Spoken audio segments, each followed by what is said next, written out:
자, 아가서 5장 2절에서 6장 3절은 약간 전체적으로 봤을 때 우리가 장면이 하나 넘어가요. 약간 아가서 드라마, 이제 드라마로 치면 이제 우리가 어제 했던 게 한 4화 정도 되면 이제 5화로 넘어가는 거예요. 5화로 넘어가는데 2절에서 5절은 무슨 내용이 나와요?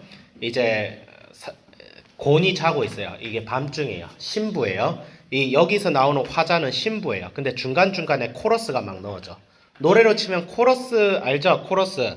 뭔가 반복해서 들어지는 개념 있잖아. 예를 들어서 후렴구 있잖아. 우리 찬송가 들을 때 1절, 2절, 3절은 가사가 다른데 후렴은 같잖아요. 약간 그런 후렴 역할을 하는 게 섞여 있어요. 그래서 2절에서 5절은 이제 신랑이 문을 두드립니다. 근데 밤중이란 말이죠. 밤중인데 이제 신부는 이제 자려고 이미 누웠어요. 그래서 씻고 옷도 갈아입고 이제 자고 있는데 밤중에 신랑이 찾아와서 문을 열어보세요 하는 거예요. 그래서 이제 신부가 약간 갈등합니다. 자기가 이미 깨끗하게 옷을 입고 이미 잠을 자고 누웠는데 지금 여기서 다시 나가면 어떡해요? 다시 나가면 발이 더러워지죠. 예, 침대에서 일어나서 바닥을 딛는 순간 우리나라는 이제 양말 안 신고 다니는데 이스라엘 당시 집은 안에 신발을 신고 다녔어요. 그렇기 때문에 침대에서 나오면 어떡해요? 발이 다시 더러워질 거 아니야. 다시 마당으로 나가서 대문에 문을 열면. 그럼에도 불구하고 신랑이 찾아왔어요. 그래서 문을 열어줬어요. 예, 갈등하다가 문을 열어줬는데 너무 늦게 나와서 그런지 신랑이 없는 거예요. 그래서 아이쿠 하면서 신랑을 찾으면서 성 주변을 다니는데, 근데 우리가 좀 이해가 안 되는 게 성을 다니는데 왜 경비병들이 이 사람을 해야 할까? 이게 무슨 문제일까? 이 당시에 약간 선생님 추측인데 우리 조선시대에 보면 약간 밤이 되면 통금령이라고 아세요? 혹시 통금령? 통금령 들어봤어요? 사모님 때 통금령 있었어요? 사모님 때도 없었죠. 네. 그러니까 우리나라만 해도 밤 10시 이후에는 시민들의 통제가 시민들이 밤에 다니질 못했어요. 그걸 통금령이래요. 통금령. 그러니까 밤 10시 이후에 집 밖에서 아무 허락 없이 집 밖을 다니는 사람은 간첩이라고.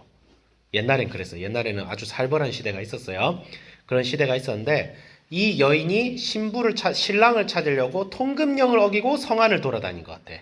그러니까 경비병들이 이자가 도대체 무슨 이유로 돌아다니냐 하면서 겉옷도 뺏기고 막 해함을 당하고 막 폭력도 당하는데 그러면서도 신랑을 찾아다닙니다. 그러니까 주변 사람들이 놀래가지고 아니 신랑이 너 버린 것 같은데 그러면 너 그냥 다른 신랑 찾지. 아니 그 신랑이 뭐가 좋다고 그렇게 찾아 나서냐? 라고 지금 사람들이 언제 얘기해요? 9절에서 아니 도대체 당신이 그 사랑하는 이가 다른 이하고 뭐가 다르길래 그렇게 찾아다니냐? 라고 9절에서 이제 청중들이 얘기하니까 10절부터 16절까지는 이 신부가 신랑에 대해서 설명합니다.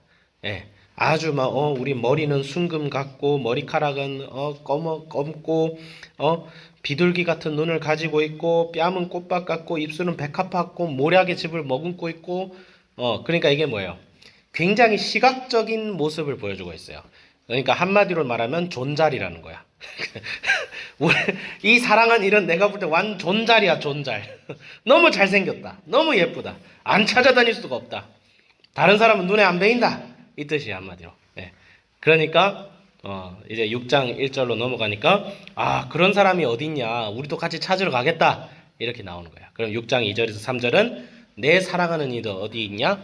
백합화 가운데 있는데 백합화 가운데서 양을 치고 있다, 이렇게 신부가 설명해 주고 있죠. 그러니까 도시 안을 찾아다니다가 도시 밖에 나와서 보니까 자신의 사랑하는 신랑이 양을 치고 있다. 양을 치고 있고 백합화 가운데서 양을 치고 있다. 이게 도대체 무슨 이야기일까? 이 하나의 장면 속에 너무나 많은 상징적인 요소들이 많이 있어요. 예. 이제 우리가 이제 계시록에서도 보면, 이제 성경에서 보면 내가 문 밖에서 문을 두드리노니 누구든지 나의 음성을 듣고 나의 두드리는 그 문 소리를 듣고 문을 열면 내가 그와 함께 그에게로 들어가서 그와 함께 먹고 마시고 그가 내 안에 내가 그 안에 거할 것이다. 그 얘기가 나오죠. 이게 무슨 일이야? 밤중에 신랑이 문을 두드리는 소리는 뭐냐면 예수님께서 여러분의 마음의 문을 두드리고 있다는 거예요. 여러분과 함께하길 원하고 여러분과 동행하길 원하는 거예요. 근데 우리가 때로는 우상을 숭배하죠. 그렇죠? 때로는 예수님과 조금 멀어질 때가 있잖아요. 그렇기 때문에 주저하죠. 예수님이 주인과 왕이 되는 것을 주저하죠. 매일 성경의 설명이 어느 정도 일리가 있어요. 그렇게 해서 주저하다가 문을 열었어. 근데 신랑이 안 보이는 거야. 신랑이 어디로 간지 모르는 거야. 예수님이 나를 떠난 것 같아. 그러면 어떻게 해요? 우리의 신앙생활에 있어서 어려움과 고난이 찾아옵니다. 여러분, 우리 신앙생활을 할 때 항상 기쁘고 즐겁지 않아요. 예수님과 동행하는 삶은 때로는 어렵고 힘듭니다. 때로는 나에게 외로움을 주고, 때로는 나에게 회의감을 주고, 때로는 내가 도대체 왜 이렇게 예수님 붙들고 이 땅을 살아가야 되는지 모르겠다라는 감정이 막 들 때가 있어요. 그러니까 어떻게 돼? 하지만 그런 예수님을 찾아 나서죠. 예수님 내 인생에 도대체 어떤 존재입니까? 묻고 질문하고 회의하고 의심도 하고 하나님 과연 살아계시는가? 그 과정이 고통스러워요, 여러분. 여러분, 신앙은 절대 무사태평하지 않습니다. 여러분, 신앙생활하면 교회 다니면 무사태평하다고 혹시 얘기하시는 분이 있을지 모르겠는데 우리의 신앙생활은 그렇게 단순한 게 아니에요. 무사태평하지 않아요. 고통과 고난이 따릅니다.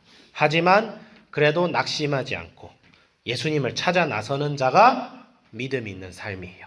이 여인처럼 정말 사랑하는 이를 찾아 나서는 거예요. 그러니까 주변 사람들이 조롱하고 그러다가 아니 도대체 아니 이 종교가 없어도 살만한 이 시대에 뭘 그렇게 예수님을 찾아다니냐? 뭘 그렇게 교회를 다니냐? 교회 그렇게 다니고 싶으면 일주일에 그냥 한번 뚝 다니면 되지. 아니 무슨 미친놈처럼 새벽에 맨날 일어나가지고 갑자기 체조하고 막 매일 성경 읽고 막 점심 중에 갑자기 기도하고 막 밤에도 막 교리 공부하고 도대체 왜 꼭 그렇게 해야 되냐? 여러분 마음속에 사탄이 외치고 있지 않아요? 꼭 이렇게까지 해야 되냐? 꼭 이렇게까지 해야 되냐? 근데 신앙생활은 뭐예요? 마치 내 사랑하는 누군가를 찾아 나서는 마음, 그런 애타는 마음과 같이 예수님을 찾는 자가 바로 뭐예요? 그게 바로 믿음의 사람이에요. 믿음의 사람. 그게 정상이에요, 여러분. 그 이상 그 이하도 없어요. 예수님을 만나기 위해서, 예수님을 찾기 위해서, 예수님이 과연 하나님이신가? 예수님이 과연 정말 내 인생의 구세주이신가를 마치 신랑을 찾아 이렇게 험난하게 떠나고 찾아 헤매는 신부의 마음을 가지고 예수님을 찾아야 돼요. 예수님을 찾아야 돼요. 그러면 예수님을 발견하죠. 예수님 어떻게 우리 예수님이 어떤 모습으로 나왔어요? 백합화 가운데서 양떼를 치는 자. 백합화가 무엇을 상징합니까? 순결함과 깨끗함과 순전함을 상징하죠. 양을 친다는 건 뭐예요? 목자와 양의 관계가 나오죠.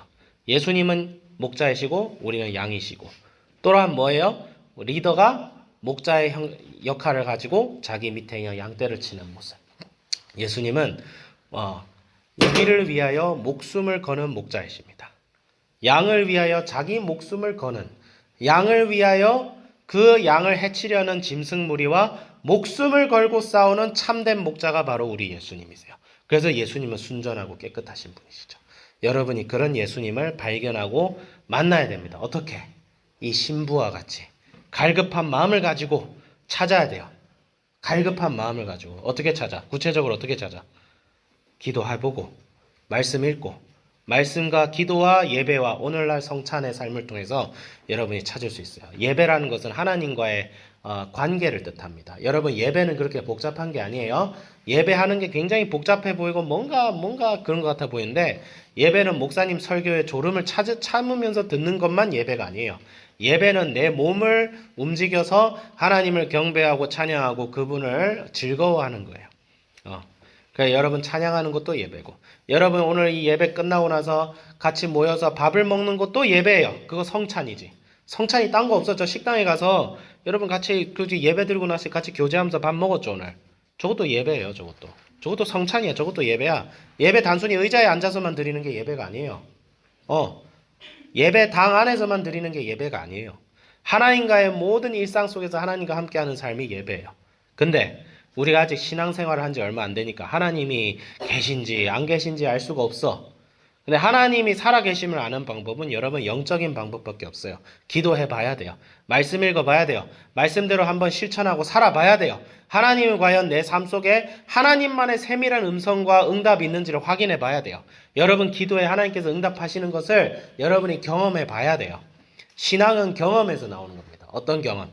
말씀이 말씀대로 내 삶 속에 이루어지는지를 확인해 봐야 돼요. 하나님께서 도대체 지금 무엇을 원하시고 무엇을 원하지 않으시는지를 여러분의 말씀과 기도와 예배의 삶을 통해서 실천해 나갈 때 알 수 있는 거야. 그래서 여러분, 하나님을 찾는 자는 하나님을 발견할 것이요, 하나님을 찾지 않는 자는 평생 하나님이 살아계심을 알 수가 없어요. 이거를 매너리즘에 빠진 종교생활로는 하나님 알 수가 없어요. 그냥 일주일에 교회 한번 가라니까 그냥 툭 가고, 아유 그래 난 그냥 기독교인으로서 좀 살긴 해야 되는데 그냥 적당히 살고 내가 원하는 대로 살자, 이런 사람들은 예수님 절대로 발견할 수 없어요. 그렇게 신앙생활 할 거면 교회 다니지 마세요. 왜 그렇게 교회를 다닙니까? 다른 신앙생활 하는 사람들 시험 들게. 선생님 불만은 뭐냐면, 그렇게 대충 신앙생활 하면서 자신이 기독교인이라고 감히 얘기하는 사람들은 선생님이 별로 안 좋아해요. 그건 연약한 신앙이 아니고 거짓된 신앙이에요. 연약한 신앙생활 하는 사람은 어떤 의미냐면, 하나님을 찾고 있는데 아직 하나님이 조금 구체적으로 발견이 안 되고 아직 연약한 사람들이 신앙이 연약한 사람들. 하지만 그런 사람들은 진실되지. 근데 신앙생활에 진실되지 못한 사람은 예수님 안 믿을 가능성이 큽니다. 여러분들이 나쁘다 그 뜻이 아니라 교회 안에 그런 분들이 너무 많아요. 그런 분들은 복음 안에서 먼저 꾸짖음을 당해야 돼요. 지금 결정해라.